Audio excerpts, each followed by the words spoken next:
మన ముకుంద జ్యువెలర్స్ యొక్క gratitude sale అన్ని జ్యువెలరీస్ పై VA flat 50% discount, no making charges. ఈ ఆఫర్ ముకుంద అన్ని బ్రాంచెస్ లో వర్తిస్తుంది. మున్సిపల్ ఎన్నికల్లో అనుకున్నదొకటి జరిగిందొకటి అన్నట్టు తయారైందట నారాయణపేట బీఆర్ఎస్ మాజీ ఎమ్మెల్యే రాజేందర్ రెడ్డి పరిస్థితి. ఫలితాలు తారుమారు కావడంతో ఆ మాజీ ఎమ్మెల్యే షాక్ అయ్యాడట. ప్రచారంలో కాళ్ళరిగేలా తిరిగితే 24 డివిజన్లలో గెలిచింది కేవలం 2 అంటే 2ఏనట. ఆ మున్సిపాలిటీలో బీజేపీ కాంగ్రెస్లకు బీఆర్ఎస్ కనీసం పోటీ ఇవ్వకపోవడంతో ఆ పార్టీ శ్రేణుల్లో కలవరం మొదలైందట.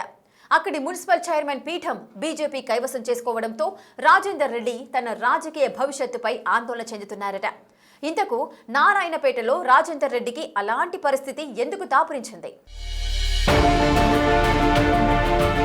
మున్సిపల్ ఎన్నికల్లో ఉమ్మడి మహబూబ్ నగర్ జిల్లాలోని నారాయణపేట మున్సిపాలిటీ పొలిటికల్ హీట్ తార స్థాయిలో నడిచింది. ఏకంగా 3 ప్రధాన పార్టీలు నువ్వా నేనా అంటూ బరిలో దిగి తలపడ్డాయి.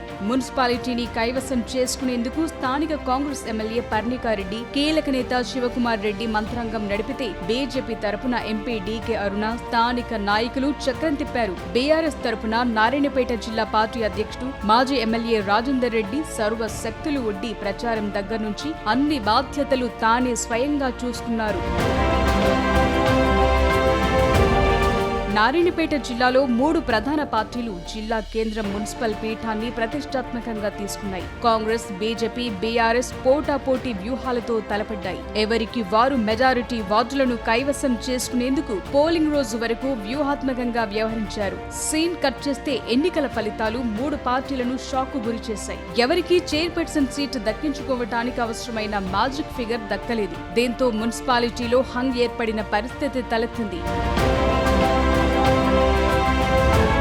ఇక పార్టీల వారీగా మున్సిపల్ లెక్కలు చూస్తే ప్రతిపక్ష బీఆర్ఎస్ కు కోలుకోలేని దెబ్బ తగిలింది. 24 వార్డుల్లో బీఆర్ఎస్ గెలిచింది కేవలం 2 స్థానాలు మాత్రమే. బీఆర్ఎస్ జిల్లా అధ్యక్షుడు నారాయణపేట మాజీ ఎమ్మెల్యే రాజేందర్ రెడ్డి విస్తృత స్థాయిలో ప్రచారం నిర్వహించి ఆశలు పెట్టుకున్న పట్టణ ఓటర్లు మాత్రం కరుణించలేదు. రాజేందర్ రెడ్డి నామినేషన్ల ప్రక్రియ నాటి నుంచి పోలింగ్ ముందు వరకు పట్టణంలో గడప గడపకు తిరిగిన ఎన్నికల ఫలితాలు మాత్రం పార్టీకి కోలుకోలేని షాకిచ్చాయి. ఇక ఓటరు తీర్పు, వచ్చిన సీట్లతో పాటు మున్సిపాలిటీలో రాజకీయ పరిణామాలతో నియోజకవర్గంలో బీఆర్ఎస్ భవిష్యత్తు అగమ్యగోచరంగా మారిందంటున్నారు. బీజేపీ సింగిల్ లార్జెస్ట్ పార్టీగా అవతరించడం, ఆ తరువాత ఎంపీ డీకే అరుణ ఎక్స్ అఫిషియో ఓటుతో మున్సిపాలిటీలో బీజేపీ సొంతంగా పాగా వేయటం గులాబీ శ్రేణుల్లో గుబులు రేపుతోందట. రానున్న రోజుల్లో బీజేపీ బలపడితే కాంగ్రెస్ కంటే గులాబీ పార్టీకి ఎక్కువ నష్టం జరగనుందన్న టాక్ నారాయణపేట పొలిటికల్ సర్కిల్లో నడుస్తోంది.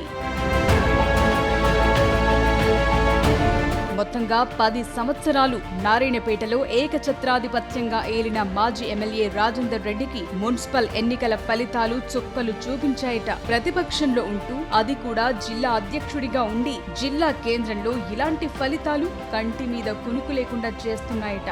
ఆ క్షమంలో రానున్న రోజుల్లో పరిస్థితి ఎలా ఉంటుందో అంటూ ఎమ్మెల్యేతో పాటు పార్టీ శ్రేణుల్లో కలవరం మొదలైందట.